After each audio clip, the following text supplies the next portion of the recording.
As you can see, there's loads of snow, and this is almost mid-July. And the Twingo is going for it. Just what you need when you're arriving at your hotel is to thread your car down a ramp in a thunderstorm. Well guys, we finally made it to Turin.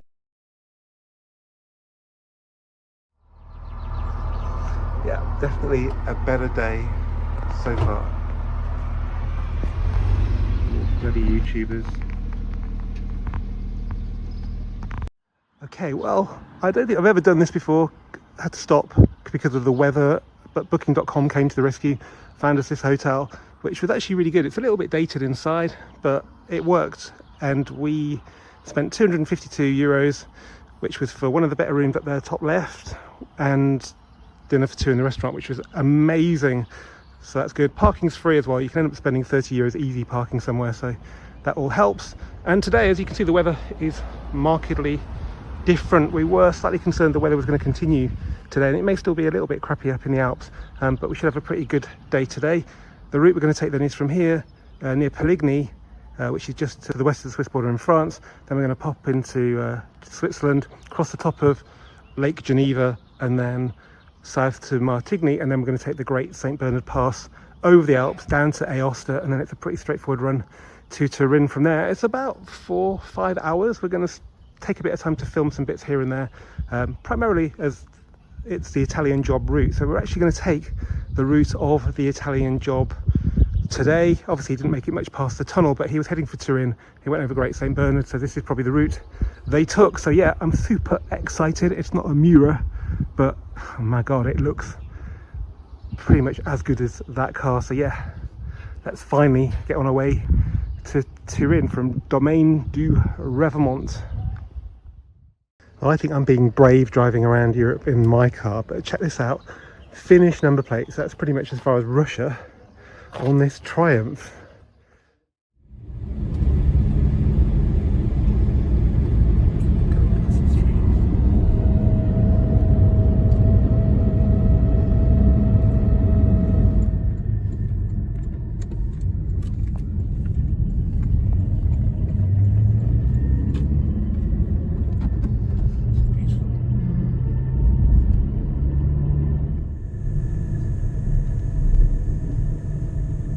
In 700 feet.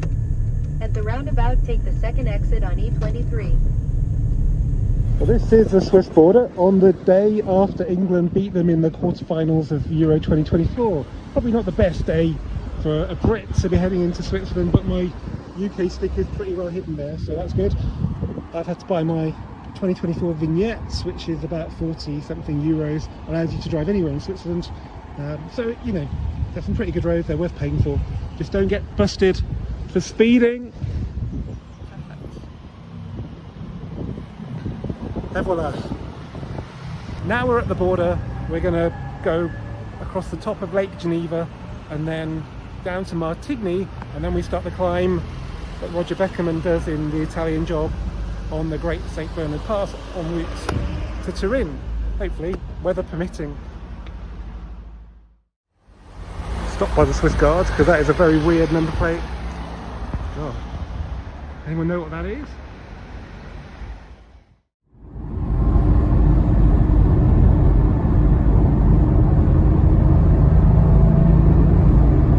In 4.3 miles.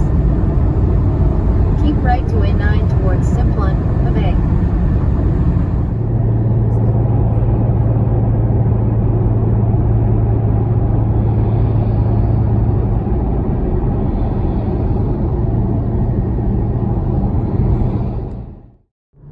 Okay, we're beginning the ascent to the Great St. Bernard Pass. Slightly concerning is that while the pass is open, instead of having the reassuring green sign you normally get, there's another one that's a picture of a snowflake and a car skidding, you know, slippery when wet. So yeah, this could be interesting. There's always a tunnel to get us through to Italy if we need it, but obviously we've come here to drive that pass mainly, although, you know, Turin is still our ultimate destination, so let's see how we go on.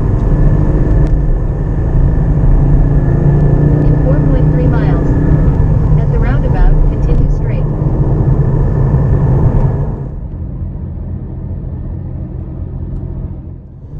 Okay, this is the important junction then. If you bear left, you end up in the tunnel and you miss the best bit of this road. If you go right here, you get up to the Col, the pass. We've just seen a green sign saying it's open. The weather's improved quite a lot actually, so that's a good sign. Well, this is what it's all about. We are now on the Great St Bernard Pass, following the route of Roger Beckerman in the Italian job in his Lamborghini Miura.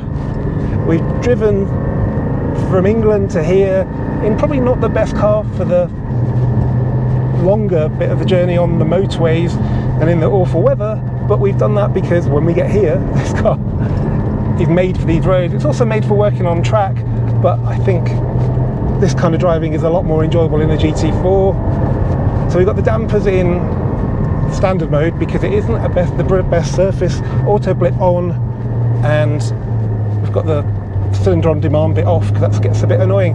Surface is a bit better now, and this car feels lovely and compact even on roads like this.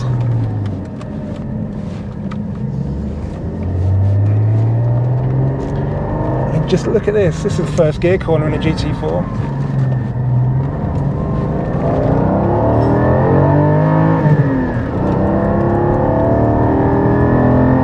Oh yeah, forgot. Sports exhaust. Well, it's definitely on.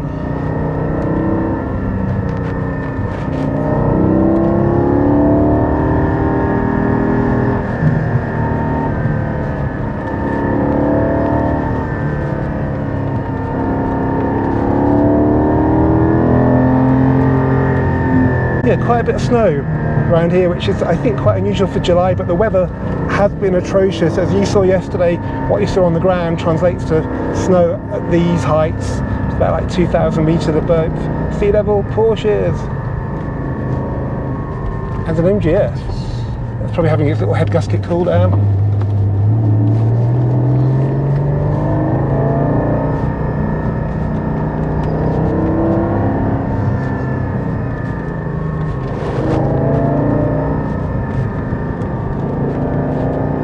Wow, and you kind of realise there's no guardrail.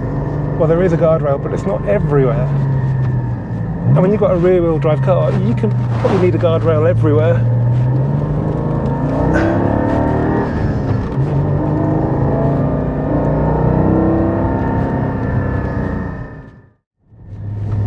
And here we are now at the top of the Col du Grand St Bernard, not to be mistaken with the San Bernardino, which we did twice last year in the Boxster and in the GT4. This is probably the most useful of the passes and the easiest to drive if you're a novice. As I say, you can take the tunnel if you want, but I wouldn't, because this isn't a particularly gnarly drive. And it's a good alternative to the Mont Blanc tunnel as well, which is the way a lot of people head to northern Italy. And also there's another tunnel, the Frejus tunnel as well, which you can dodge coming this way. You have to buy a vignette, sure, but I think that's probably about the same price as going through the Mont Blanc tunnel. Well, welcome to the summit of the Great St Bernard Pass. So I think we're still in Switzerland here. The Italian border is somewhere that away, as is Turin. You might want to come here for lunch because there's a really good hotel here. We looked it up on booking.com. It's about 120 euros, which is pretty good for somewhere this remote. But then again, it's a bit of a niche place to come up here because it's always pretty cold even now. As you can see, there's loads of snow, and this is almost mid-July. There's even an iceberg down there. Anyway, let's hope that unlike Roger Beckerman, we actually make it to Turin.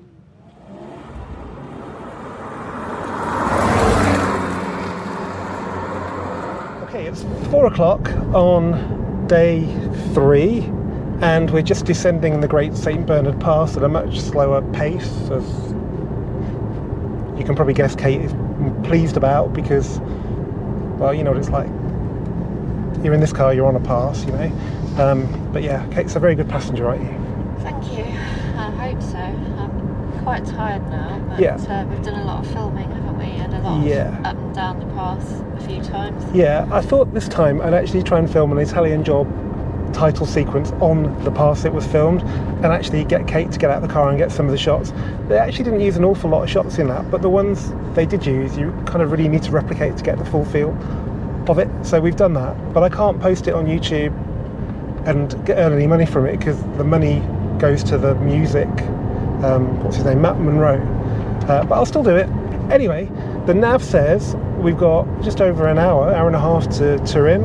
The weather's really good. It was a bit unpredictable on the other side of the Alps, but as usual on the south side it's good.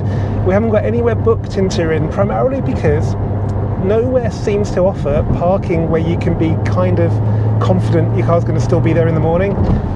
There's some brilliant hotels at the old Fiat factory at Lingotto, but if you read the reviews on booking.com, you might be able to park, they might not, they're not secure, and it's a bit of a rough part of town around there because it's where a factory used to be.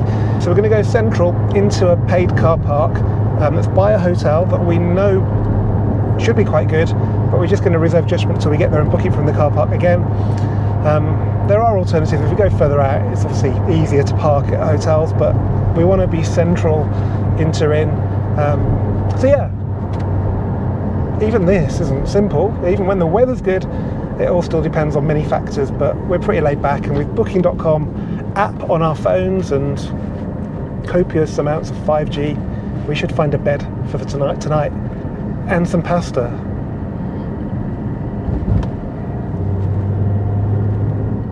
Keep left toward Geneva, Milano.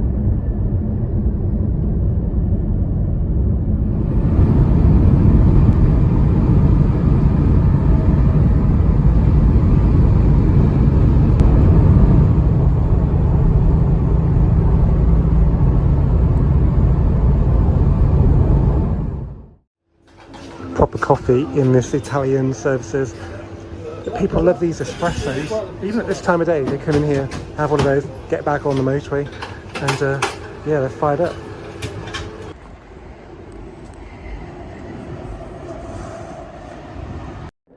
Okay, just cruising into Turin, 8 miles to our exit, getting convoy with this 996 turbo Italian plates. The weird thing is, behind me is this like Renault Twingo, keeping up with both of us. We're just dodging this storm that's coming in from the right.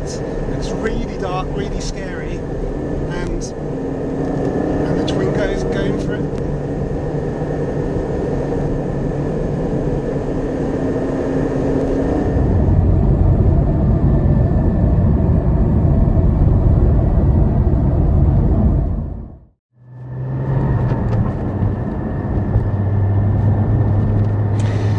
Okay, well, it's 20 to 6 and the nav says 2 miles to go after, I don't know how many now, 1,000. We're just wending our way through the back streets of Turin, past all the tower blocks and some old buildings as well.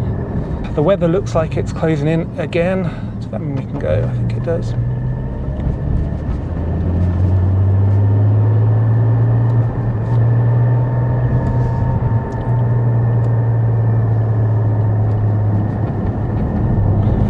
Looks a little bit neglected, to be perfectly honest, but this is still a fair bit out of town.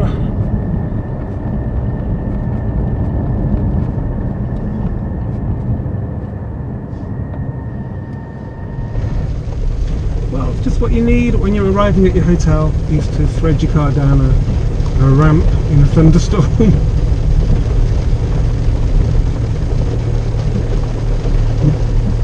A little bit of a scuff there, but nothing too bad. Yes! The last space! Oh my god. That's wide enough. God. Well, it's either park in a ghetto or come out of the... Well, I have to park in a parking space that really isn't much wider than the car. Speed behind is barricading this multi-story car park into it. Exactly what you don't want after 3 days on the road, but at least I can park here knowing it's relatively secure, it clearly needs to be, and nobody can door me. But I might park. Don't try that in a 992 911.